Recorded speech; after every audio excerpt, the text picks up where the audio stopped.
Ce matin, les 5 quotidiens tiennent tous le même bout du fil. L'économie s'invite brutalement dans la campagne présidentielle. Dette, retraite, l'économie au cœur de la présidentielle, titre Le Figaro à la une. Les patrons redoutent un second tour entre Le Pen et Mélenchon, répond Les Échos. Et Le Parisien donne la parole au président du MEDEF, Patrick Martin, qui prévient « En 2027, c'est le sursaut ou la crise ». Le décor, c'est Roland-Garros. La rencontre des entrepreneurs de France s'ouvre aujourd'hui et jeudi. 7 candidats à l'Élysée, Attal, Glucksmann, Le Pen, Mélenchon, Philippe, Retailleau, Tondelier, viendront s'expliquer devant des patrons de PME. 2 heures de débat à 8 mois du scrutin. Le Figaro plante le chiffre qui fâche. La dette publique atteint 3 500 milliards d'euros, 117% du PIB. Et l'économiste de l'OFCE, Mathieu Plane, cité par le quotidien, résume « Les enjeux économiques sont en tête de gondole parce qu'ils sont très liés au quotidien des Français ». Dans son éditorial « Entreprise derrière les slogans », Gaëtan de Capelle ne prend pas de gants. Il devrait être obligatoire pour tout dirigeant politique de faire un stage d'immersion dans le monde de l'entreprise. Et il conclut, cinglant, « Les entreprises n'ont plus besoin de déclarations, mais de preuves d'amour ». Les Échos apportent les chiffres. Une étude Opinionway auprès de plus de 65 000 dirigeants, 82% sont pessimistes. Les intentions d'embauche de cadres sont au plus bas depuis que l'indicateur existe. Et 33 000 chefs d'entreprise ont perdu leur emploi au premier semestre, un record. Le fait du jour politique des Échos, signé Cécile Cornudet, pose la question qui traverse tous les journaux. Y a-t-il un candidat pour prendre des risques ? Elle décrit les audaces démagogiques de Mélenchon d'un côté, la tétanie programmatique du bloc central de l'autre. Le Parisien, lui, choisit l'ironie. L'éditorial de Nicolas Charbonneau s'intitule « Ardoise magique ». Il moque les magiciens de tous bords qui pensent que l'économie est fictive et peut se redresser d'un simple tour de passe-passe. Deuxième temps fort, et il découle du premier, les retraites, ce dossier que personne ne veut ouvrir. Le Figaro y consacre une page entière. Les retraites, l'incontournable sujet qui embarrasse les prétendants à l'Élysée.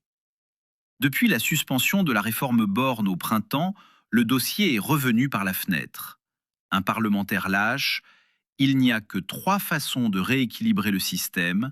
Les 2 premières hérissent les actifs, la 3e hérisse tout le monde. La Cour des comptes chiffrait l'an dernier le trou du système à 15 milliards d'euros en 2035, 30 milliards 10 ans plus tard. Et dans Le Parisien, Patrick Martin le dit sans détour. On ne pourra pas ne pas désindexer ou sous-indexer tout ou partie des retraites. C'est le prix de la coupable suspension de la réforme Borne. Autre signal relevé par Le Monde, la surtaxe sur les bénéfices des grandes entreprises, créée en 2025 et censée durer 1 an, devrait être reconduite une 3e fois. Le ministre de l'économie, Roland Lescure, interrogé par le quotidien du soir, « Moi, j'espère la baisser, mais ce n'est pas acquis ». 3e sujet, la recomposition politique et elle craque de partout. Le Figaro raconte le psychodrame écologiste. Tiraillés entre Glucksmann et Mélenchon, les Verts au bord de l'implosion. Yannick Jadot a officialisé son ralliement à Raphaël Glucksmann. Sandrine Rousseau, elle, lorgne du côté des Insoumis. Marine Tondelier, créditée de 3%, tente de tenir la corde. Le sujet, ce n'est pas qui va se mettre derrière qui. Le sujet, c'est comment on se dépasse, comment on arrive à faire plus grand que nous. Libération, de son côté, analyse le duel du bloc central. Entre Gabriel Attal et Édouard Philippe, la surenchère droitière. Sondage Toluna Harris Interactive pour M6 et RTL. Le patron d'Horizon, entre 14 et 19%, est rattrapé par Mélenchon. Un proche d'Attal savoure. La leçon de l'été, c'est la chute d'Édouard Philippe. Et dans Le Monde, le maire de Cannes, David Lisnard, signe une tribune sans ambiguïté. Pour la droite et le centre, une primaire ou la défaite. 4e dossier, et il touche des millions de familles. La rentrée scolaire dans une semaine. Le Parisien s'y colle. Interdire le téléphone au lycée, plus facile à dire qu'à faire. La loi, publiée hier, étend à plus de 2 millions de lycéens l'interdiction du portable pendant le temps scolaire. Sur le terrain, c'est le grand bricolage. Le proviseur Nicolas Bré, du syndicat SNPDEN, résume. Tout ça est un peu schizophrène. D'un côté, la région distribue des ordinateurs aux élèves et, d'un autre, on interdit des téléphones. Et c'est là, dans le Parisien, qu'on trouve le sujet le plus discret du jour, et sans doute le plus inquiétant. Toute l'académie de Toulouse, 255 000 élèves, va faire sa rentrée sans accès informatique. Conséquence d'une cyberattaque massive contre le ministère de l'Éducation nationale fin juillet. Les données personnelles de millions d'élèves et de dizaines de milliers d'enseignants ont été dérobées. Un chef d'établissement soupire, il va falloir bidouiller. Le Monde publie de son côté une enquête remarquable. La valse des réformes de l'éducation nationale. Depuis 2020, 40% des articles du Code de l'éducation ont été modifiés. Un enseignant, Emmanuel Wild, on n'a jamais le temps de rien s'approprier, et cela dégrade les conditions d'enseignement.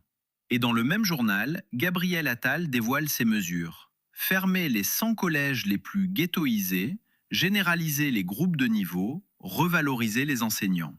Son titre, on ne peut pas faire d'économie sur le dos de l'école.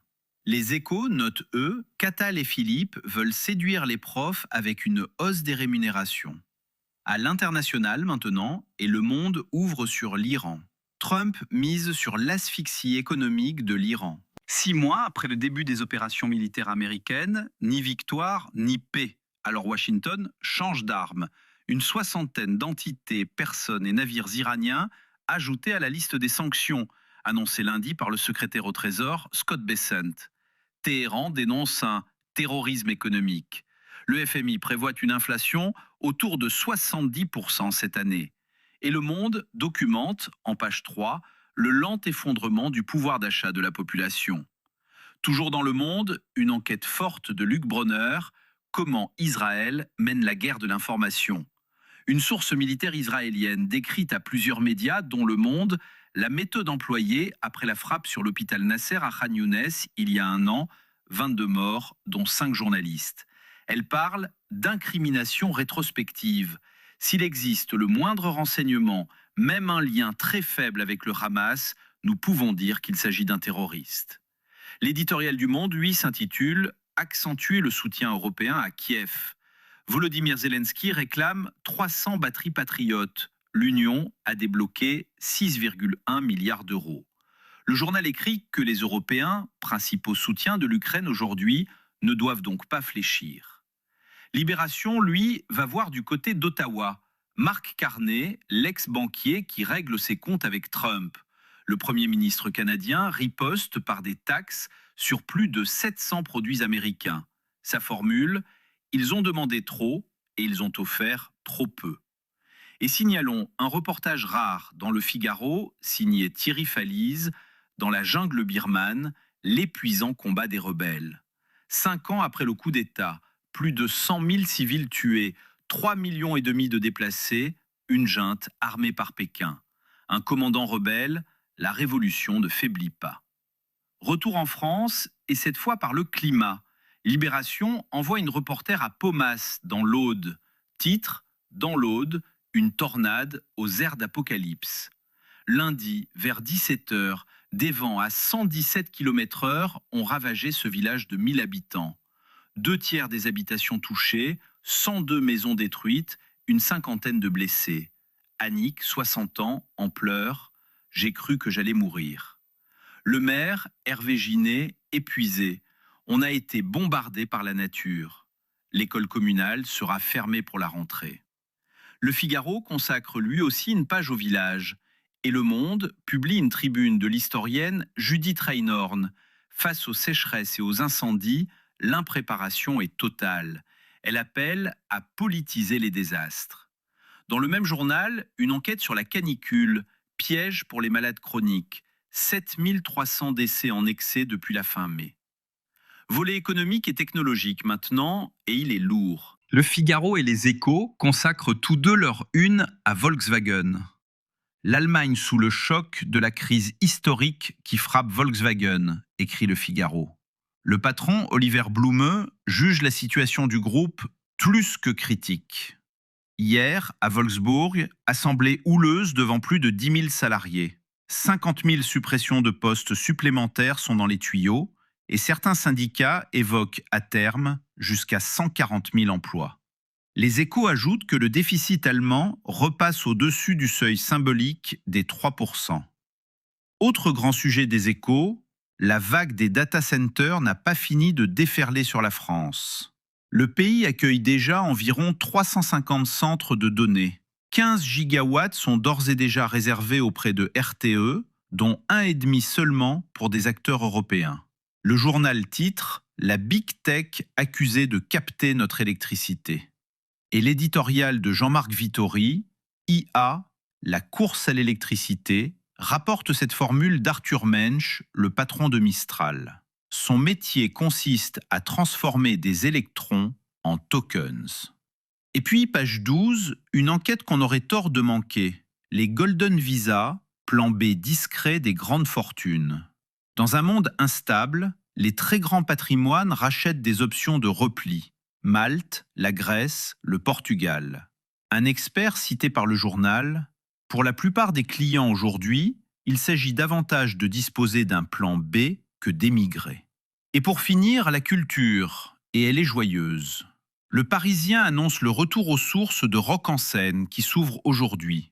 Franz Ferdinand jeudi, Nick Cave vendredi, Deftones samedi et The Cure dimanche. 35 000 billets vendus en 36 heures, une première dans l'histoire du festival. Le directeur Mathieu Ducot, il y a une envie de rock, c'est notre ADN. Au cinéma, Le Monde et Libération saluent le même film, L'Inconnu, 3e long métrage d'Arthur Harari avec Léa Seydoux et Neil Schneider. Un prodigieux labyrinthe, écrit Le Monde. Un thriller sur l'échange de corps, terriblement contemporain. Libération, lui, fait une inattendue et très belle. L'amitié, un nouveau mode de vie. Le journal donne la parole à celles et ceux qui placent l'amitié au centre de leur existence et interroge la députée insoumise Clémence Guettet qui publie « Pour une politique de l'amitié ». Sa thèse, l'amitié est un sujet éminemment subversif et révolutionnaire. Enfin, le sujet le plus improbable du jour. Le Parisien y consacre 3 pages, Le Monde une colonne. L'Arabie Saoudite va financer, sur l'ancien site de Mirapolis, à Courdimanche dans le Val d'Oise, 3 parcs d'attractions sur 200 hectares. 6 milliards d'euros, 22 000 emplois annoncés. Et l'un d'eux sera consacré à Dragon Ball, le manga d'Akira Toriyama, enthousiasme des commerçants, inquiétude des riverains. Un élu de Marne-la-Vallée prévient « N'est pas Disney qui veut ». Et puisqu'il faut finir en croquant quelque chose, les Échos nous apprennent que le cornichon français tente un comeback. 80% de ceux que nous mangeons viennent d'Inde. Dans le Loir-et-Cher, on replante.